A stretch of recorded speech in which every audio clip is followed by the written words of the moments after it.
नमस्कार. आज मोहिनीताज किचनमध्ये मी तुम्हाला करून दाखवते आहे झणझणीत असं मटणचा रस्सा किंवा मटणचं कालवण. आणि छान मस्त असा तर्रीदार रस्सा होण्यासाठी व्हिडिओ शेवटपर्यंत नक्की पहा. आणि पहिल्यांदाच माझी रेसिपी बघत असाल तर सबस्क्राईब करायला देखील विसरू नका चॅनलला. तर सगळ्यात पहिलं सुरुवातीला आपण मटण शिजवून घ्यायचं आहे.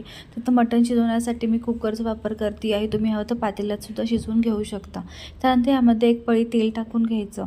तेल छान गरम झालं की यामध्ये एक तेजपत्ता, एक तुकडा दालचिनीचा आणि 2 ते 3 काळी मिरी टाकून घ्यायची. त्यानंतर यामध्ये आता आपण बारीक चिरून घेतलेला कांदा टाकून घ्यायचा. तर मी साधारण एक मीडियम साईजचा कांदा वापरलेला आहे. आणि कांदा आपण थोडंसं सोनेरी होईपर्यंत किंवा हलकासा रंग बदली होईपर्यंत परतून घ्यायचा आहे. त्याचबरोबर मी यामध्ये एक मीडियम साईजचा टोमॅटो चिरून टाकला. हळद टाकायची आहे थोडी. आणि तसंच यामध्ये मी एक छोटा चमचा पेस्ट घातलेली आहे अद्रक लसूणची. आणि 2-1 मिनिटासाठी आपण हे कांदा टोमॅटो छान परतून घ्यायचं.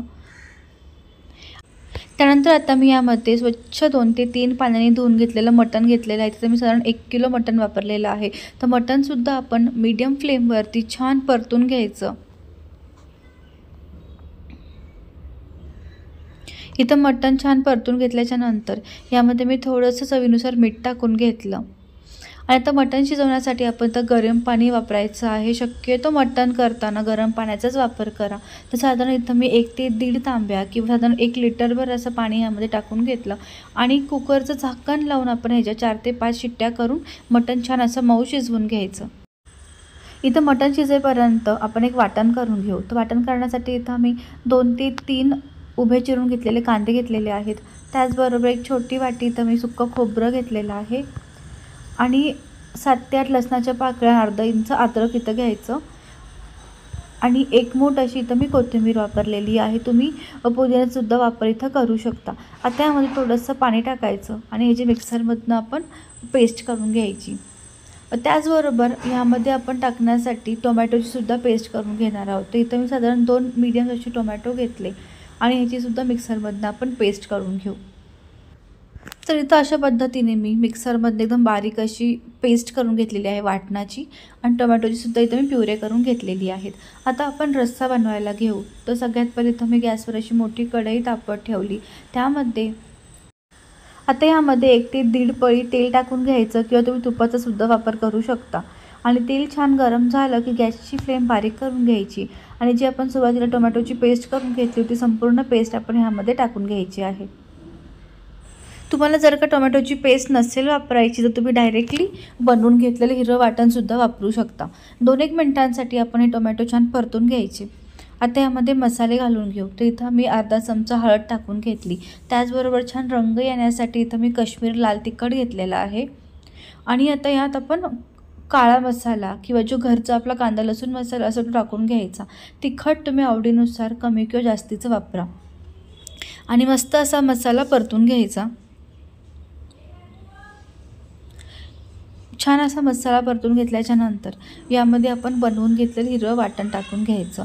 तिथे मी साधारण एक मीडियम साईजची वाटी असं वाटण घेतलेलं आहे. तुम्हाला जेवढा रस्सा बनवायचा आहे त्यानुसार तुम्ही हे वाटण कमी किंवा जास्तीचं वापरू शकता. आणि जसं की आज आपण कांदा खोबरं बिलकुल न भाजता हे वाटण बनवलेलं आहे. त्यासाठी थोडंसं 10 ते 15 मिनिटांसाठी व्यवस्थित हे वाटण परतून घ्यायचं किंवा भाजून घ्यायचं आहे. म्हणजे त्याचा पूर्ण कच्चा वास निघून जातो.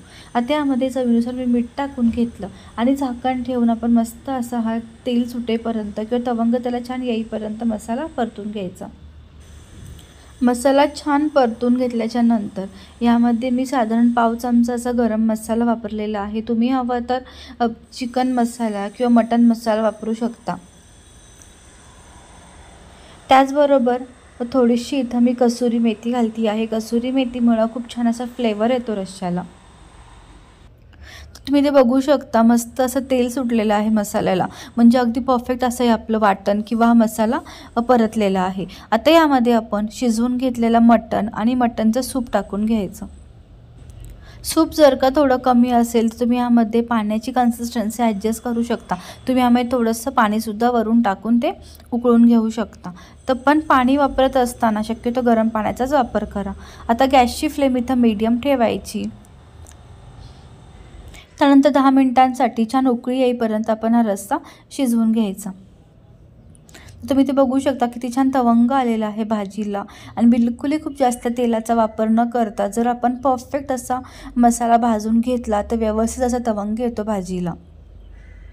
तिथं मी आणखीन 5-1 मिनिटांसाठी ही भाजी किंवा रस्सा उकळून घेणार आहे. तुम्ही भाकरी किंवा चपातीसोबत, भातासोबत खाऊ शकता. अगदी मस्त असा रस्सा चवीला लागतो आणि त्याचबरोबर अगदी झटपट अशी होणारी ही रेसिपी आहे. तुम्ही जर का वाटण आदल्या दिवशी बनवून ठेवलं किंवा आधीच बनवून ठेवलं तरीही ते फ्रीजमध्ये 7 ते 8 दिवस आरामात राहून तुम्ही ते वापरू शकता जेव्हा लागेल तसं. आणि जर तुम्हाला आजची रेसिपी आवडली असेल तर शेअर लाईक करायला विसरू नका. नवीन असाल तर सबस्क्राईब करून घ्या चॅनेलला. पुन्हा भेटू आणखीन एका अशाच नवीन रेसिपीसह. तोपर्यंत मस्त खा आणि खुश राहा. थँक्यू.